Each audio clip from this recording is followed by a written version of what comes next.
Doing well. Doing what I gotta do.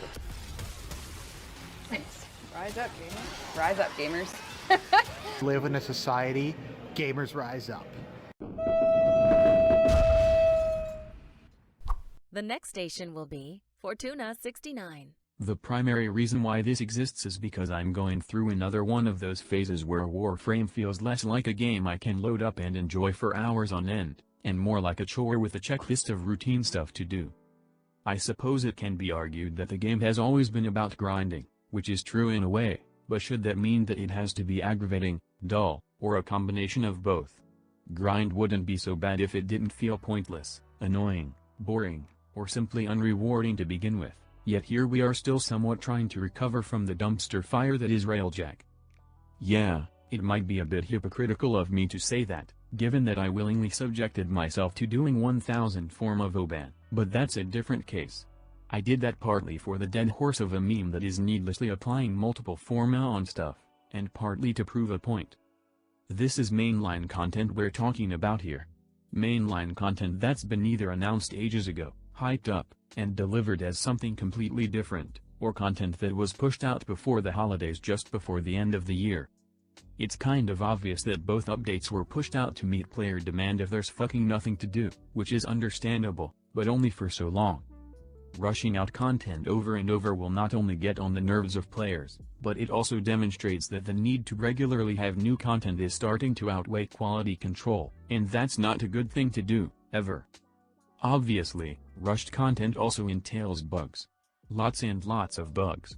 Since the majority of the Warframe community plays on PC, which is basically the guinea pig platform of the game, finding a bug or two while playing through new content is to be expected. But when a single update is enough to generate a metricous load of meme videos just showing gameplay with bugs, that's when you really need to reconsider how you go about making updates.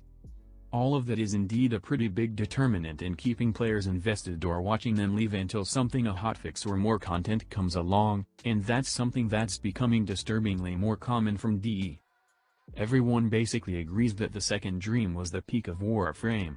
I'm not saying that the second Dream was perfect, because it wasn't, since it had its own problems too. However, the second Dream is more often than not brought up as an example of a pretty good update for Warframe because it was the first time the community had a cinematic experience with Warframe and it was the start of DE taking the lore of Warframe seriously. Because of both of these things, a lot of us look back at the second Dream and call it a pretty good update. Again, it wasn't perfect because it had its own problems.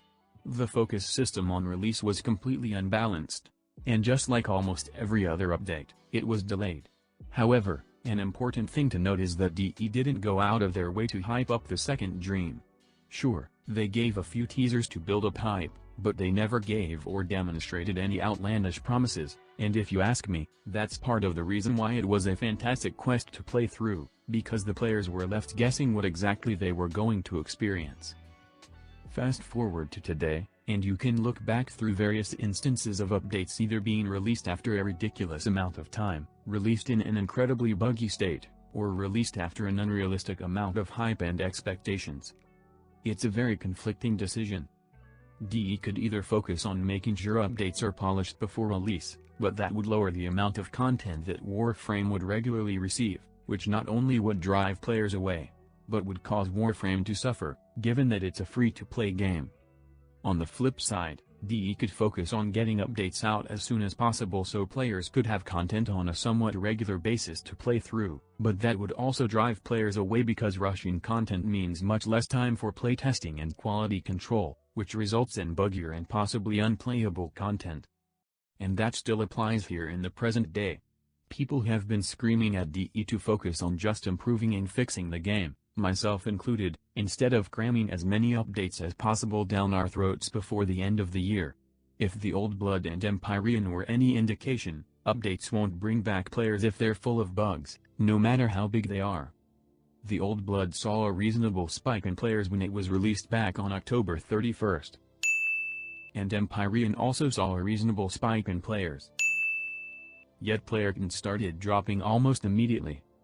This is nothing out of the ordinary, because it's common for active user count to go down after a new update comes out, But the difference between Old Blood or Empyrean and something else like Fortuna is that nobody was complaining en masse about Fortuna.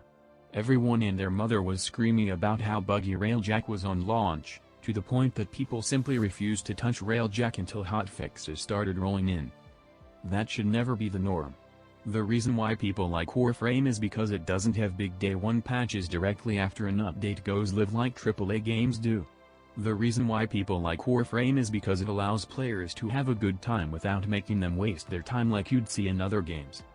If you ask me, the Old Blood and Empyrean both demonstrate the somewhat recurring trend of push updates out, bug fix them for a month, then move on to something else on a bigger scale than we've seen before, because both updates have been hyped for an incredible amount of time, yet they were both released as something completely different from advertisement, almost like a carbon copy of No Man's Sky. I don't monetize my content for Warframe, but even I'm having a difficult time gathering up the interest to play Warframe, partly because of how shit the latest patches have been, partly because of DE's habit of not listening to the community, both from the past and even today, such as their hesitation to give vacuum to Railjack, and partly because right now Warframe is the actual embodiment of that "this is fine" meme. That isn't to say that Warframe is dying, because it isn't. Saying that Warframe is dying is a very big stretch. I would say that we're just in a recession, one that we haven't really seen the Great War within content drought. Then again, 2020 has been a shit year so far. Thank you for watching.